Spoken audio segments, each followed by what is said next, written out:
नमस्ते, जय गुरुदेव। सृजनात्मकत्वोपनिषद का चैप्टर 6, इसका शीर्षक है integration of the outer and inner. ये बाहर का और अंदर का ना, ये दोनों इंटीग्रेट करना, सम्मिलित कर लेना, एक कर लेना कहे। इसके दो सूत्र यहाँ बताए हैं।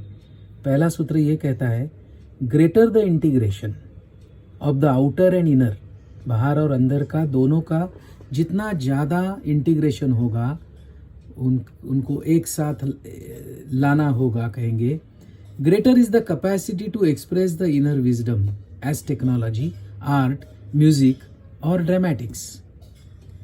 उसी प्रपोर्शन में, उसी मात्रा में क्या होगा, क्षमता कौन सी, अंदर का विवेक, ज्ञान, विजडम किस रूप में, तो तंत्र ज्ञान के रूप में, कला के रूप में, संगीत के रूप में, नाट्य के रूप में, ऐसे अलग अलग रूपों में व्यक्त होने की जो क्षमता है ना, ये बढ़ती जाती है।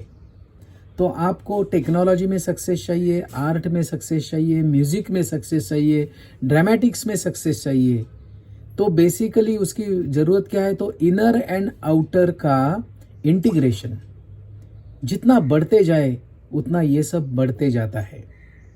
ये कैपेसिटी टू एक्सप्रेस, ये सारी बातें एक्सप्रेस करने की क्षमताएं बढ़ती जाती है। और दूसरा सूत्र है alternating deep silence with joyous activity brings integration.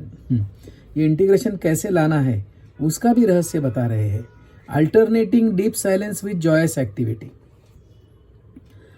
खुशी से कुछ करना, और डीप साइलेंस, ये जो दो बातें हैं ना, मैं बहुत शांत हूँ और कुछ मैं खुशी से कर रहा हूँ, एक्सप्रेशन ऑफ जॉयसनेस विद इन, आनंद के लिए नहीं, आनंद से, ऐसे जब भी होता है, इसका जो ये दोनों का अल्टरनेटिंग की वजह से इंटीग्रेशन होता है। वो जुड़ जाना, एक साथ हो जाना, ये अपने आप घटित होता है। और उसका परिणाम है वो सब जो टेक्नोलॉजी, आर्ट, म्यूजिक और ड्रामेटिक्स, इसमें इसके एक्सप्रेशन सारे हो जाना। तो ऐसा कुछ है। लेकिन बार बार कहीं भी इस उपनिषद को स्पर्श करो तो एक बात कॉमन आ रही है हर चैप्टर में, going into inner silence, going with in, ये बार बार आ रहा है। अगर मैं अंदर जाने की सोचता हूँ तो मतलब कहाँ जाता हूँ, और क्या है जो बाहर भी जा सकता है और अंदर भी जा सकता है।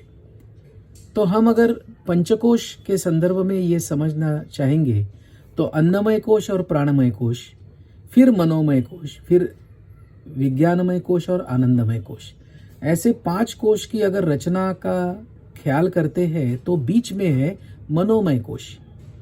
तो मन अगर करप्ट हो गया ना, तो उसका परिणाम अंदर के 2 कोश, विज्ञानमय कोश और आनंदमय कोश पर भी होता है, और प्राणमय कोश और अन्नमय कोश पर भी होता है, क्योंकि मन बीच में है, सेंटर में है।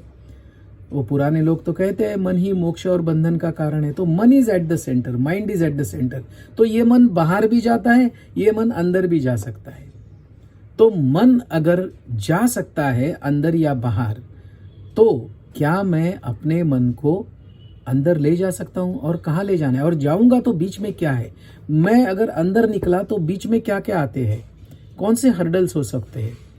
अगर मैं अंदर जाने के लिए निकला हूँ तो मन आएगा, बुद्धि आएगा, चित्त आएगा, अहंकार आएगा, ये 4 हर्डल्स है। इनके परे जाना, beyond this mind, intellect, ego and चित्ता, उसके परे जाना मतलब कहाँ जाना है, स्व में स्थित होना है। उसे स्वास्थ्य कहते हैं। और स्वास्थ्य जिसे प्राप्त हो गया ना, उसमें से ये सृजन अपने आप होने लगता है। तो रहस्य तो बड़े अनूठे बताए जा रहे हैं, लेकिन अगर हम शुरुआत करेंगे, रोज कुछ समय बस शांत बैठेंगे। अभी मन बाहर जाने के जो रास्ते हैं, उसमें से सबसे बड़ा रास्ता है वो आँख। आँखें अगर खुली है ना, तो मन बड़ी आसानी से और ज़्यादा समय तक बाहर जाता है। लेकिन आंखें बंद हो गई तो मन का जो सबसे ज़्यादा बहाव है ना बाहर की तरफ, वो कम हो सकता है। तो कुछ समय के लिए पीठ को सीधे रखते हुए अगर हम आंख बंद कर लेते हैं और इसका अभ्यास करते हैं, प्रैक्टिस करते हैं, तो कुछ दिन के बाद मन का जो बाहर की तरफ जाना है वो शायद कम हो जाएगा और मन अंदर, इंट्रोवर्ट, अंदर की तरफ मुड़ना शुरू हो जाएगा। फिर खेल शुरू हो सकता है सृजन का, क्रिएटिविटी का। इसे ध्यान भी कहते हैं, इसे धारणा भी कहते हैं, इसे समाधि भी कहते हैं, अंग्रेजी में सभी को मेडिटेशन कहते हैं। तो इसके भी बहुत सारे प्रकार हैं, जैसे भैरव तंत्र में 100 से भी ज़्यादा प्रकार बताए गए हैं मेडिटेशन के।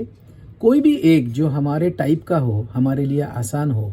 किसी के लिए संगीत मेडिटेशन हो सकता है, किसी के लिए नृत्य मेडिटेशन हो सकता है, किसी के लिए कोई काम, गार्डनिंग भी मेडिटेशन हो सकता है। मेडिटेशन के लिए आप क्या करते हैं ये इम्पोर्टेंट नहीं है, कौन सी चीज़ आपके टाइप को, आपके कॉन्स्टिट्यूशन को आसानी से आप में से हो जाती है, वो आपके लिए मेडिटेशन हो सकता है।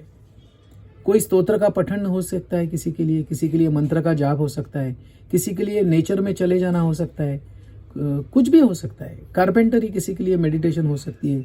आपको चेक करना पड़ेगा, ढूंढना पड़ेगा कि मेरे लिए सबसे आसान मेडिटेशन का तरीका क्या है, जिससे मेरी सृजन की क्षमताएं बढ़े। तब ये सृजनात्मकत्वोपनिषद का अनुभव शुरू हो सकता है। बहुत बहुत धन्यवाद। जय गुरु।